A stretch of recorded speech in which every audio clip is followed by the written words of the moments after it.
Hello and welcome to episode 122 of Ready to Mosh. I'm Kev P, and alongside me is a battle to my jacket. It's Gem G. Oh, some people won't like that. Ooh, It's Echo Chaff. it's a battle jacket in this house. Anyway, we've managed to get an interview that we've been wanting for a long, long time, and we finally managed to get a date that worked. And this week's episode is an interview with Vicky Hungerford, who's the festival director and kind of head booker at Bloodstock. Yeah, we wanted to chat to Vicky when we spoke to Adam, and unfortunately she wasn't very well. And yeah, we finally got the date in, and it's all done and dusted for you to listen to. So here it is. So today we are joined by Vicky Hungerford, festival director of Bloodstock. How are you doing, Vicky? I'm all right, thank you very much. Been a very exhausting but good day. So, good things ahead. My first question actually is, how is Stanley, your new kitten, settling in? Oh, anyone want a kitten? I actually forgot what having a kitten's like. No, he's amazing. He's settled in brilliantly and he's already far too confident for a 13-week-old kitten. Oh, I'm loving seeing all the updates on Instagram. Living up to the name, Stanley, obviously after Stan.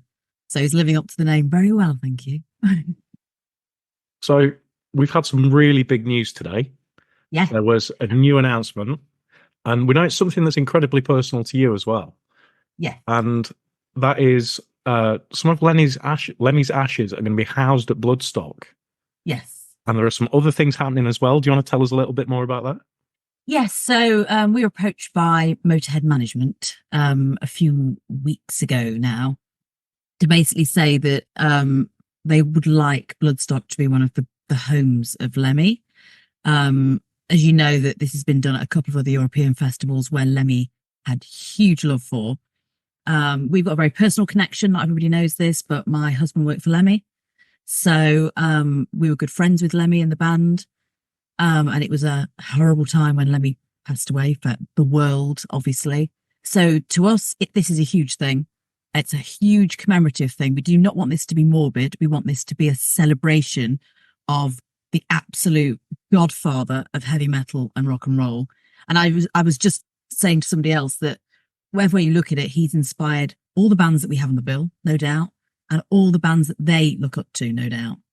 So it's going to be a great celebration over the weekend. We've got the bomber that will be hung over the arena, which is it's like 50 foot wide. It's going to be an amazing thing for people to see. We've got the gallery, which if you've been in the gallery before, we're extending it so that we're doing a recreation of his on tour dressing room. So there's going to be, you'll be able to see what it was like to be on tour and be Lemmy, like his fruit machine, his personal items, things that you wouldn't ever get to see. The gallery is going to be very Motorhead heavy. We've got bands on the main stage and the Sophie stage that will be doing maybe the odd Motorhead song in their set, which will be a pretty cool thing to witness. We've got Phil Campbell there. So it's going to be a really big celebration. And we've got a beautiful sort of urn, of Lemmy being commissioned at the moment by an amazing artist. And when it's not at Bloodstock, it will be held at Nottingham Rock City. So people can see it throughout the year. And then it will come back to its home of Bloodstock each festival. So it was an amazing thing. Very emotional for lots of reasons, but a great thing. Yeah, well, it sounds absolutely incredible. And the work that must have gone into it. Yes, it's more emotional to deal with. Al's struggled a little bit with it because he was so close to Lem and, talking about his personal possessions and reminiscing about stories, but it's in a great way. It just when, Lemmy was such an amazing human, there's nothing you can say about Lemmy in any negative way, ever.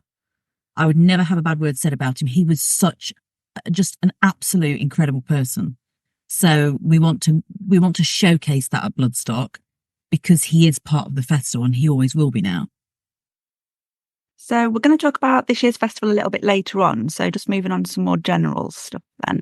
So obviously the music industry is quite male dominated. Have you ever found it to be a disadvantage being a female when it comes to booking the bands for Bloodstock? I always say you can only go on your personal experience. So I don't want to speak for other, because I know that it's difficult for a lot of women in the industry. I more struggled in the early days because people didn't know who we were. So when I would approach agents back in 2004, they'd never heard of the festival. So they were more sort of, well, who are you and who's your festival? And you'd have to sell the event. Well, we're this heavy metal festival and we're at the indoor and all the rest of it. Not really, but I'm quite a forthright person. I don't know if it could be my personality just doesn't notice it, if that makes sense, as much, because I'm quite wrongly or rightly sometimes strong-willed. But yes, I'm sure I know it goes on. I know it can be difficult, but no, it is male dominated. But I don't know if a lot of people are aware of this. At Bloodstock, we have a huge female workforce. Adam probably touched upon this maybe, but our production and site people are all women. Our PR company, Cos and Ostra, are all women. So we're I don't see it as sort of negatively as that, maybe, that there could be more women in place, but I think there's so many women in Bloodstock, maybe I don't notice it so much. We last saw you, but we didn't actually get a chance to say hello to you at Derby Alt Fest. Oh, God, I'm blown eye. That was great. I really enjoyed that. We only came for that night. Yeah. But it was great. I'm so sorry if I didn't see you. Quite all right. We were wanting to have a quick chat with you, but you were kind of swamped by everybody. No, you should have come over and absolutely, yeah. No, I'm so sorry if I didn't see you. So were you there to look at possible additions for either this or future festivals? I always do that. The problem is now, if I go to an event, people go, oh, they're going to get booked. So, yes, I always like to scout out some of the talent, and there was lots of amazing talent at that event. So yes, because at the end of the day, like, for example, I'm just picking a band out the air, like Malevolence. Yeah. You can see them when they're baby bands, as I call them, when they're just coming up through the ranks.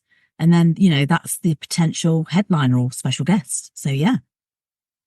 And you mentioned earlier that in the early days, it was hard to get people to kind of know about Bloodstock. Has that got easier as the years have gone by when it comes to trying to get bands, or are there still some bands that it's difficult to kind of get on board? No, not so much now. It had been still up until even maybe, because as the bands get bigger, you always kind of presume that people know your festival, and that's because you work at the festival. So you're like, what do you mean you've not heard of Bloodstock? I'd get mortally offended. Like, well, hasn't everyone? Like, of course they haven't.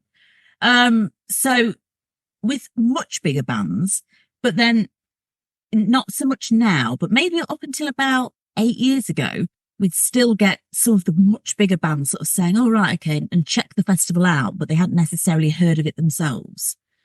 But you always have I know it sounds awful. You always think with your own festival, people obviously have heard of it, but obviously not. So yeah, but it's much better now. It was actually quite nice with Judas. Obviously, we were trying to book Judas Priest for a long time, and Ian Hill was like, "Oh yeah, I see your festival all the time." This was before we booked them, and I was like, "Why haven't you played?" Speak to us. Speak to Yeah, us. speak to us. He lives in Staffordshire. For God. So is there a band that you wouldn't book, or a kind of style of music associated with metal? I get asked this so many times. Not really now. See, not the problem with Bloodstock. We started as a power metal festival. I get lynched for this all the time. That Vicky now must hate power metal because there's never power metal on the bill. But that's not the case. The festival's evolved. And I remember, a lot of people don't remember this, but 2012, when we first booked Hatebreed, that was a really out there booking because people hadn't seen that type of band on the bill. We'd never had a sort of hardcore metalcore, more popular band, if you like. Yeah. And it was always the sort of Blind Guardian, the safe, real heavy metal bands that we'd had. And not so much now. We're actually we're in talks with a rap metal band for this year, or potentially for next year. to me, if it's a heavy metal band and it fits and it works, you only have to look at the Bloodstock bill from who we have, from black metal to thrash to, we try and sort of tick the box as much as we can. But the way I look at it, we're a heavy metal festival. So I don't want to pigeonhole us into just only booking X band. Yeah. Wrongly or rightly. I always get backlash for this. Has there been a band that you've booked that's actually performed better than you expected them to? Oh, not that's been better than I thought they were. As in, I did never thought they'd be bad. But when we booked I can't say it, they were good. They were so good that I knew they were going to be good, but I was really blown away with how good they were. And I was like, oh my God. And that happens quite a lot. So it's not that I thought they'd be bad. It's just they blew me away maybe more than I expected. That actually leads straight into my next question, because my next question was about those guys. Oh, was it? Yeah. So they played the main stage last year. Yeah. And how did you hear about them, to book a band from Mongolia? This was Simon. Simon came to me because this is really our bag, and Simon and I have it's hilarious. Like, it doesn't matter what time of day or night it is, there'll be YouTube videos flying between me and Simon on WhatsApp. And we'd been trying to book another similar band, The Who. Yeah. And Simon said, I'll come across these guys just randomly. I need to send it you. And I just listened to it. I said, Simon, just book them. Just book them. It's absolutely brilliant. So Simon found them and he just said, honestly, they just blew everybody away. They were so good. But that's often how it happens. I find a lot of bands on TikTok. Okay. And a lot of people sometimes frown at, what do you mean you find bands on TikTok? Honestly, I found a band called Enemies Everywhere that's playing for this year. And I was randomly scrolling. I saw this guy and I was like, Lorna Shaw levels of vocals. Okay. It's like, oh, wow. So, I did a deep dive, as you do when you're on social media. And I was blown away. I was like, I just messaged him and I said, I just need to book you. I run a festival, and that's a lot of the time how it happens. If we like them, we'll book them. The High last year. Right. Yeah, it was so bizarre because we were in the press area and we were just finishing one interview and about to start another one. And there was a promoter who was at the festival, and I think they'd approached him, and he knows us, so he kind of spoke to us and said, look, these guys have come over here, they've got no press, can you do an interview with them? Like, yeah, absolutely. Yeah. And they actually did some of the vocals while we're interviewing them. The throat vocals, yeah. It's unbelievable, isn't it? It's incredible. Because I was stalking them in the dressing room. That's what I do. I stalked them in the dressing rooms, not in a bad way. And I was just like, I've even said to them, I said, I just need a picture of you, because I said, I just find you absolutely brilliant. You were so different, so good. The outfits, everything. It was great. But, this is the whole thing about giving these bands, like, a lot of people have said, well, why give them a main stage slot? Why not? Yeah, exactly. Why not? Yeah, give me a good reason why they don't deserve a main stage slot. And has there been a band that were kind of a dream for you to book that actually became a reality? There's been a few. I'm a big Architects fan. The first time we booked Devin Townsend. Oh, yeah. Priest. I remember the first time I booked Devin Townsend. I remember announcing it, and we very rarely get this when we announce a band. We always get somebody that hates it. Guaranteed the internet. And I actually said to my other directors, I said, we've announced this Devin Townsend the first time around. I said, we've not had one. I've gone through every comment, the hundreds. Not one person moaned. And obviously it's Devin, so yeah, he's God tier. It's next level, isn't it? It's Devin. So I've been in a very lucky position to book bands that I love, from Sophie bands up to, and Alice Cooper, for example. I grew up listening to Alice Cooper. So when you're booking Alice Cooper and you're meeting Alice Cooper, I still get as, not starstruck, but I still get as like, wow, butterflies that I get to sometimes meet the people that I love, musically, that I grew up with. that never goes away, and I never want that feeling to go away. I always want to feel excited. So yeah, that's the nice part of it. And what do you think is the best performance that you've seen at Bloodstock? You're coming with the harsh questions now, aren't you? You really are. Try. You are coming with the harsh questions. It's really hard because I've seen so many. The Sister, amazing performance, full on energy that they brought when they did their final show. Oh God, there's just been Machine Head in the Tent was ridiculous. We've had so many. I often do this thing. Ugly Kid Joe for me last year. So I'm a massive Ugly Kid Joe fan. Same. Huge. Massive, ridiculous. See, because I'm 45, I was 15 when I was getting into Ugly Kid Joe. I've got a picture of me like 15 with my hair all plaited and my Doc Martens on with Ugly Kid Joe shirt. And I showed Whit. I was like, look, Whit, look. And so it took me back to being 15. And I was all giggly on stage, and I was like, if 15-year-old me knew that my favourite band I was booking as a grown-up, and it's still that, I mean, like a lot of people, Ugly Kid Joe, they'd be like, oh, I don't really know who they are or I don't care about them, but that's the grunge in me, because my biggest love is grunge, you see. So yeah, there's so many. I'm a bit spoiled because I go through the years in my head and I'm like, God, there's so many bands I love.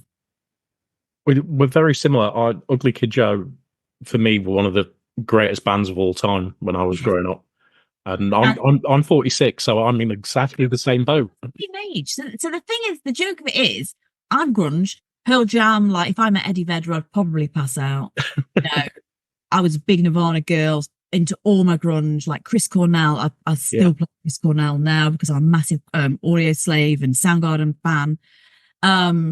So to me, Whit's like God tier, but he knows that. I tell him all the time. It's not the same when you know somebody on a friend level.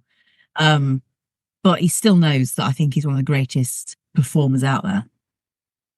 And is there anyone still on your wish list that you've not been able to get yet? Body Count. Oh. I say, if you ever managed to listen to this, the worst of it is he retweets and tweets, and I get smiley faces from the Body Count socials. So they're more than aware. The time schedules just haven't worked because he films. So he only has a small window for doing festivals. So it's either June or it's August, depending. We will get Body Count. I absolutely know. I've tried now for 7 consecutive years. Ugh. I'm like a dog with a bone. It will happen. I've seen Body Count, and Body Count are so good live. I know. Unbelievable. Last time I saw them was Download. Yeah. Years ago, 2015 maybe, and I met him and I was chatting to him and I was like, look, I felt like saying you must get this all the time. I was like, I'd run a heavy metal festival, and he was lovely and he was chatting and we had a picture and all the rest of it. I was just like, please play.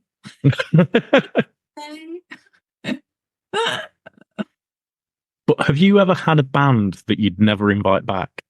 Yes. Wow. Oh yes. Oh yes, we've had bands. Oh yeah, there's probably a couple because they were horrible and they did crappy things, and it's rare. I mean, if you think in 20+ years, it's 2. Yeah, that's not a bad average, is it? Not a bad average, and it is very rare. But I'm very principle based, so if someone does something awful, and yeah. But ironically, that one of the said bands has repeatedly said, "Oh, can we come back?" No, no. It must be great to go. Nah, no. Yeah, we thought about it for about 14 seconds, and then we decided no.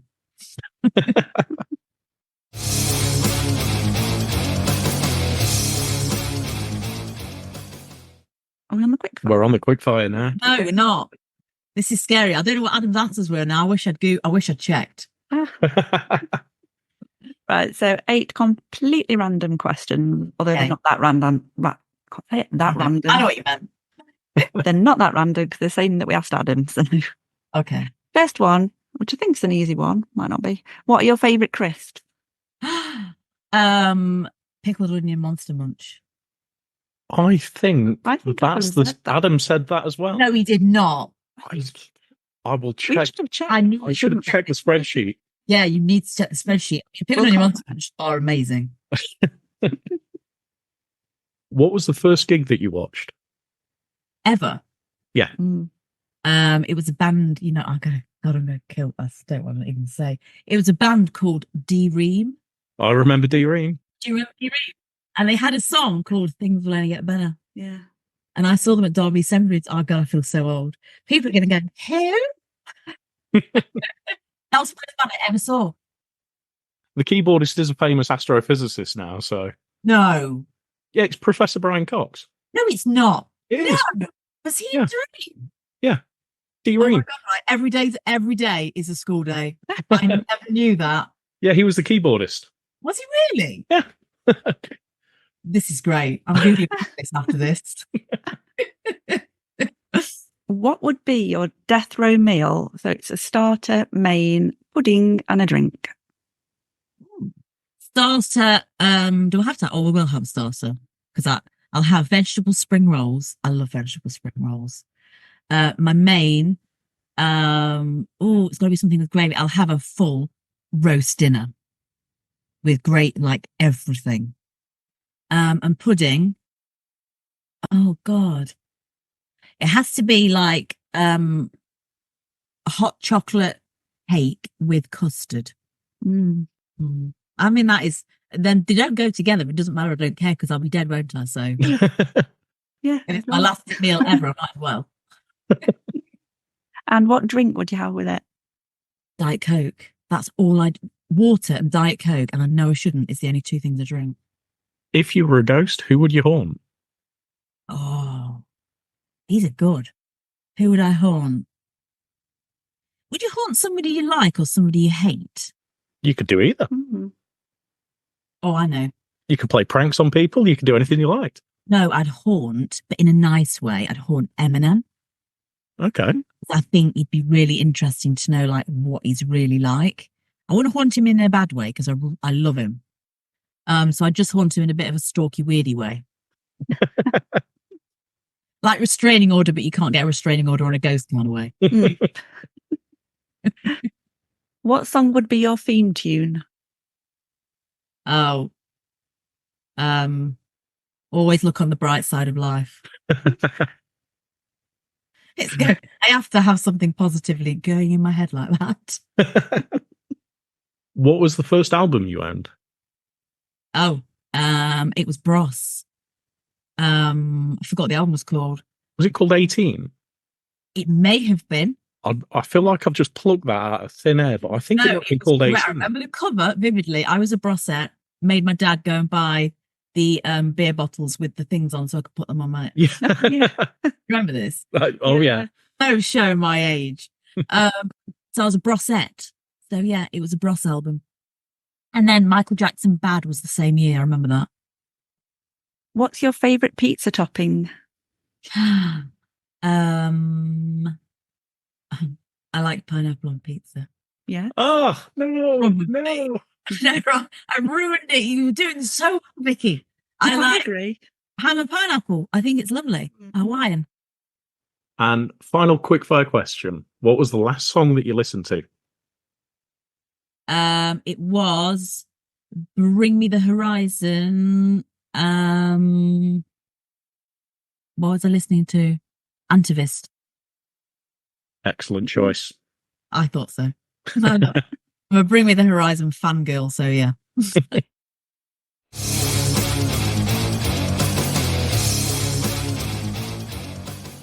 Back to the more normal questions then. Okay. So what does a typical day at the festival look like for you? Imagine hell. No, it isn't. It's getting there super early. So we're there for 7:30 in the morning. It's getting the office ready because bands start arriving on site quite early, especially those bands that are playing at like 10:30. So they're getting on site for 8:30, 9 o'clock. So greeting the bands, speaking to their management. My job's artist liaison, looking after the band, if you like. So I'll be running around backstage, checking everybody's okay, that there's no problems. But then I'll go out into the festival because I love interacting with the fans and seeing what they think good, bad, or indifferent. We're not going out there for people to say, "Oh, the festival's great." We're going out there for an honest, this is shit, that's shit, but we like that. It's manic. It's like it never stops. So then it's a lot of interviews throughout the day, because we've got we've got like a press area. So we'll do interviews as well. Normally Adam and I have stopped arguing and we've got an hour's peace, bless us. And Adam's done this really, I don't know if he told you this, but sometimes in the office, Adam got security to put TV screen in it. So we can actually see the festival from our office on big screens. So we get to stand on the stage and we get to see the crowd. It's more for crowd security. We are very guilty sometimes if we're tired of sitting, eating a muffin, watching the festival from a TV screen in the office.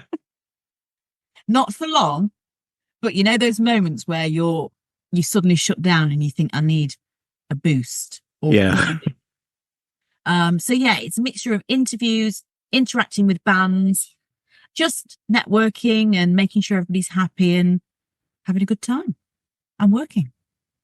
So with last minute changes like we've had before, such as Halloween. Yes. Do you have bands on a retainer for that? Is that kind of like the contingency, or is it just a case of everybody thinks we've got I don't know. I mean, because also, how would you feel as the backup band? Look, you weren't good enough to be the first choice. You potentially be the backup band. It does happen at other festivals, though.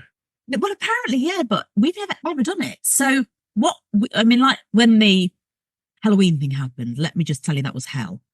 And I literally was ringing round agents looking at who's about, and it is a case of you'll go to say your 5 key agents with acts on and say, right, especially those bands that are UK based, who's about, who's available.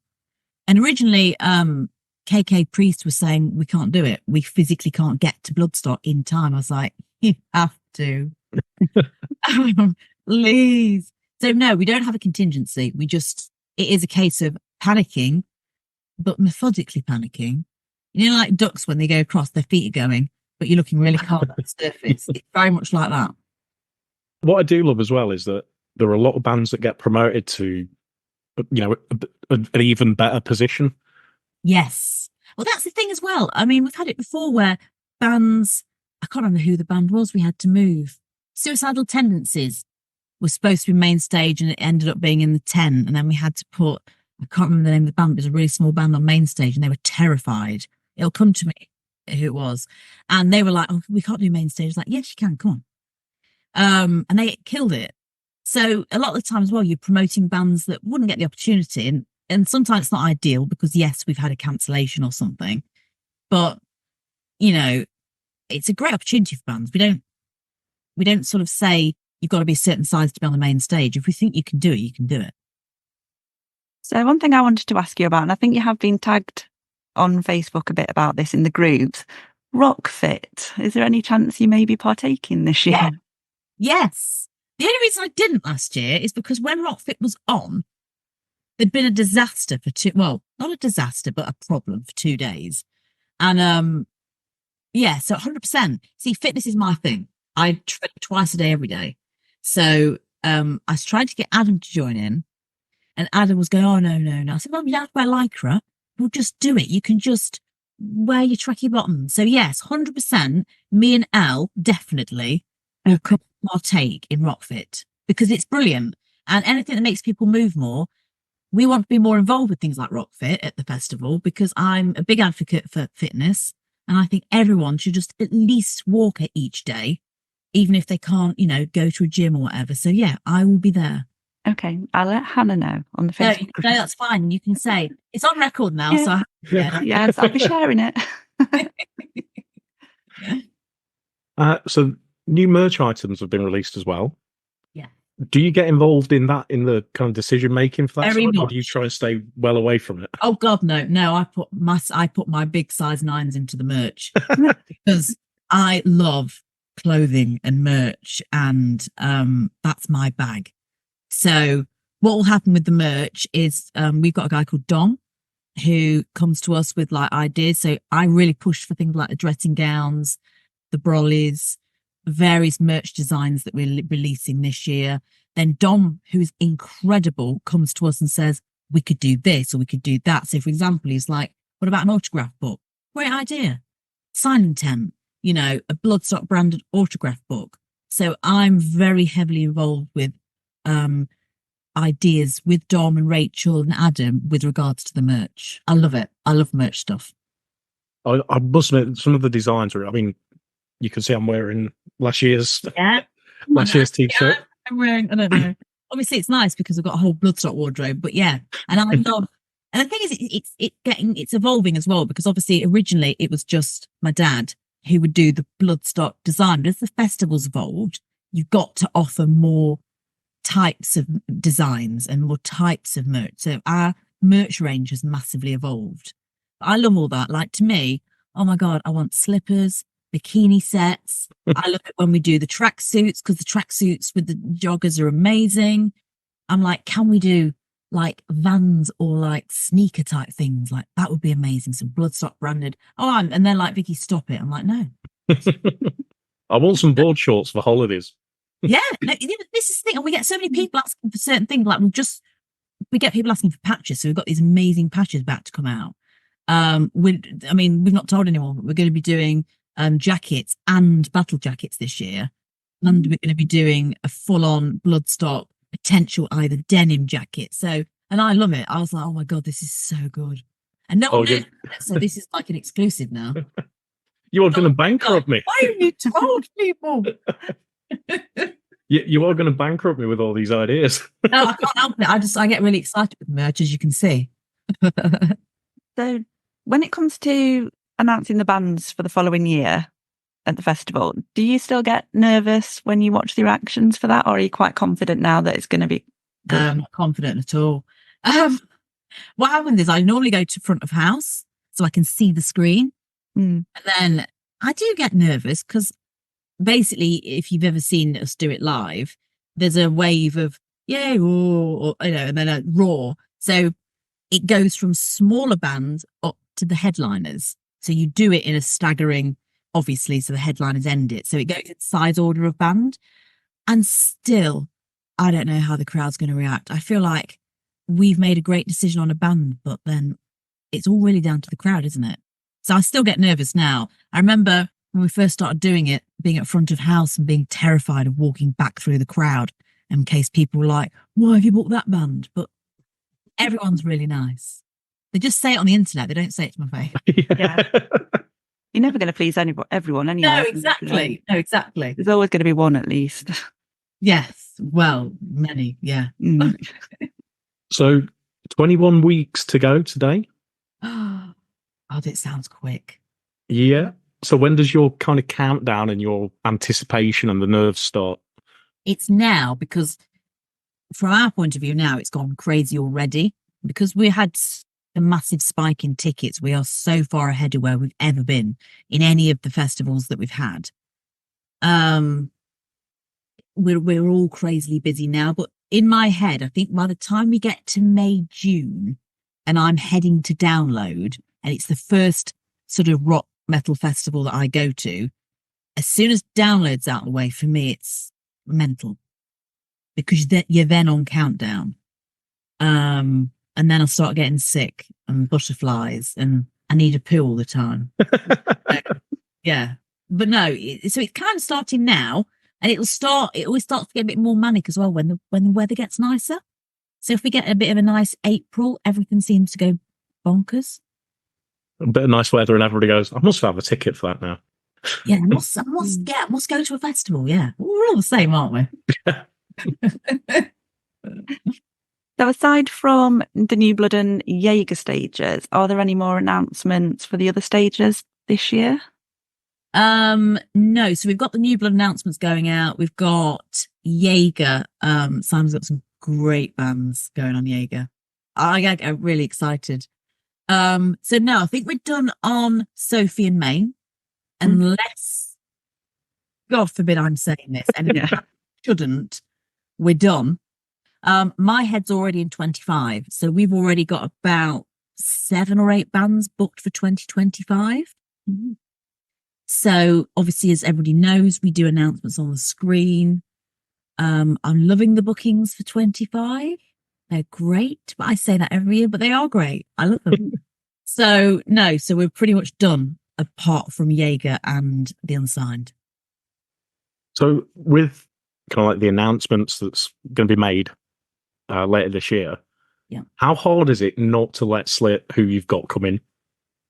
It's very difficult because what happens is I forget that I'm not talking about the current year, because in my head I can very easily mix up that I've got a band for 25 that's actually, and I'd be like thinking about it in my head. So basically what happens is I'm now mute because I'll otherwise accidentally say something. And often people, obviously, even friends, will push me, and I won't tell anybody. Bar the inner circle, the directors of the festival, even my immediate friends don't know, because I don't want to put pressure on them that they would know something and then it's another person they might accidentally leak it to. And you have to be careful because some contracts have to be adhered to for the announcement. So it's better just to shut up and say nothing.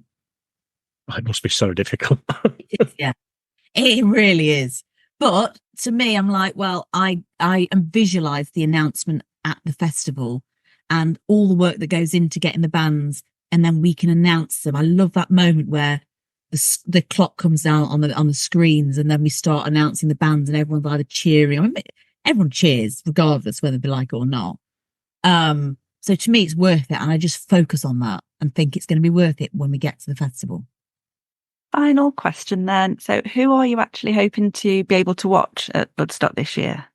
Oh, there's so many. Oh God.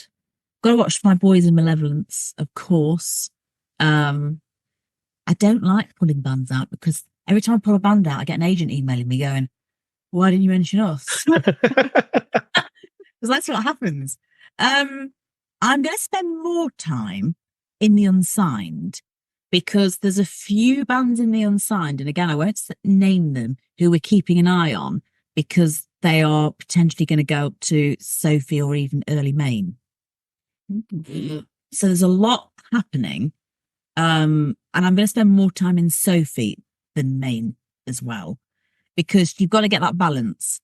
It's like last year, I only managed to see the last half of Biohazard.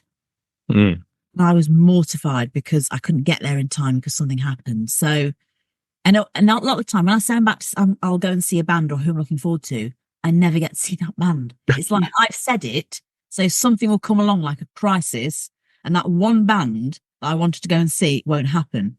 I actually said to somebody this year, if the festival is on fire, as long as the main stage is all right and I'm watching Ugly Kid Joe, do not bother me. For the entire 50-minute set, leave me alone. Everyone's like, right. So I won't, in case I then get it ruined. But I'm going to spend more time on Sophie and more time in the New Blood. Oh, that is definitely somewhere we spend a lot of time. Yeah, we love the New Blood. We love watching the Metal to the Masses and then seeing them on Mass is great. I don't know how the judges, and I say this all the time, there's so much incredible talent. Like somebody asked me a question weeks ago, like, oh, do you think heavy metal's dying out? And I'm like, no. No, not a chance. What? Whoa, why would I say that? It's like, no. And you see the talent coming through, and it's unbelievable. Like the level of these bands, the Unsigned band, is just incredible. So there's a lot of exciting bands on New Blood this year. Yeah, we spent, I can't remember how many nights watching Metal to the Masses last year, and then how many did we interview from the New Blood last year? I think most of our interviews were New Blood, weren't they? Yeah. I think. Yeah, but the bands are so. The thing is that this is what I like as well. The fact that they do that a lot, that means so much to the young bands because they don't get the opportunity to be interviewed. Yeah, and that's why I do try and say to our press, interview the New Blood bands, because this is, you get that first interview with a band that might be headlining any major festival. You could be saying, we saw that band through the progression. Don't just chat to bands that are signed and huge and all the rest of it. The New Blood, the talent in there is unbelievable. Yeah, they're all as important as anybody who's playing the main stage. Totally. And we're as honoured to have the new blood bands that want to play Bloodstock as we are when the headliners play. There's no pecking order in my eyes of, oh, well, that's a well-known band. You've gone through Metal to the Masses. You've got a place at the festival that you've earned. To me, that's as important as a headliner. So, no, New Bloods is the absolute foundation. If you ask my dad will tell you the same, that the entire reason he did the Unsigned was because he wanted to support young bands. So that is the foundation of Bloodstock. So, yeah. Yeah, we spoke to bands as well who, for example, Devastator, who were there in 22. We spoke to their lead singer a few weeks ago, didn't we? And he was saying how important Bloodstock was as a stepping stone, and they're now just released their second album and they've got their first European dates, and just wait to see when bands have had that. It's just awareness, isn't it? Because where else will they get a platform? You know, we are massively against these events that do pay to play. We'd never do that. That is not morally what the festival's about. We're giving you a platform for nothing to showcase your music. There should be no exchange of money. That's not how, in my eyes, it should work. I'm sure there are other events and promoters that think that's okay. You take money from a band that's got no money. It's not, that doesn't sit with me. So this is purely supporting those bands. And honestly, it pays dividends, because trust me, these bands remember that. And, when you go to them in a few years' time and they've signed with a major management company or label, they view you as a promoter and an event in a very nice light because you were there at the beginning. So yeah, that's an important thing. Well, Vicky, thank you so much for joining us. It's been an absolute honour to have you on. My welcome. Thank you so much for having me. Pleasure is all ours, and we look forward to seeing you at Bloodstock. Amazing, and I'll see you there. So we hope you enjoyed listening to our chat with Vicky. We very much enjoyed having a chat with her. Want to say a big thank you to Kirsten at Cosa Nostra PR for arranging this for us. So standard camping tickets are still available for Bloodstock. So if you are thinking about going, then don't wait around, because as Vicky said, it is selling out very quickly this year. And obviously, you know where to keep up to date with all of the Bloodstock news on their socials, I'm sure. If you want to keep up to date on our socials with everything that we're up to, we're on Instagram, Twitter and Threads at Ready to Mosh Cast, Facebook, TikTok and YouTube at Ready to Mosh. As you may have already heard, we are now on Patreon. So if you are able to join up to that for the bargain price of £3 a month, you can get some extra podcast content, some little behind the scenes snippets and all of that. So go and have a look on there. And obviously another way to support the podcast, which is always very much appreciated, is if you could leave us a review or a 5-star rating on wherever you're listening to us. That would be wonderful. Thank you as always for listening, and we'll be back again soon with another episode.